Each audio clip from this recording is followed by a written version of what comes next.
Where is Miss Hurt?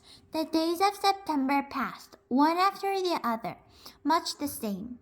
Aunt Mary and Ella walked to school together and home again, always now talking the longer way, avoiding the tall soldier and his partner. Kirsty drawled just behind them or scampered ahead, never out of their sight. The two mothers still had their coffee together in the afternoons. They began to knit mittens as the days grew slightly shorter and the leaves began to fall from the trees because another winter was coming. Everyone remembered the last one. There were no snow. There were no fuel now for the homes and apartments in Copenhagen, and the winter's nights were terribly cold. Like the other families in their building, the Jonasons had opened the old chimney and installed a little stove to use for heat when they could find coal to burn. Mama used it too, sometimes for cooking, because electricity was rationed now. At night they used candles for light. Sometimes Ellen's father, a teacher, complained in frustration because he couldn't see in the dim light to correct his students' papers. Soon we will have to add another blanket to our bed, Mama said one morning as she and Aunt Mary tidied the room.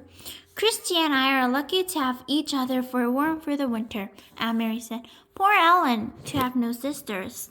She will have to snuggle in with her Mama and Papa when it gets cold, Mama said, smiling.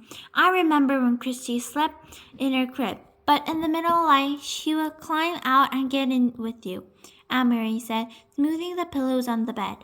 Then she hesitated and glanced at her mother, fearful that she said the wrong thing, the thing that would bring the pained look to her mother's face.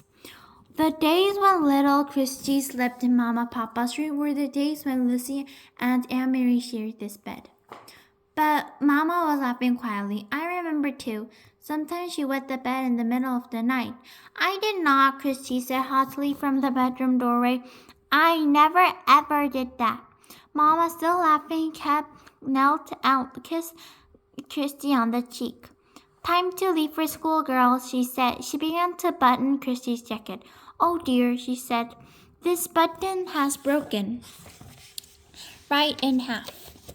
Aunt Mary, take Christy with you after school to the little shop where Mrs. Hill sells thread and buttons. See if you can buy just one to match the others on her jacket.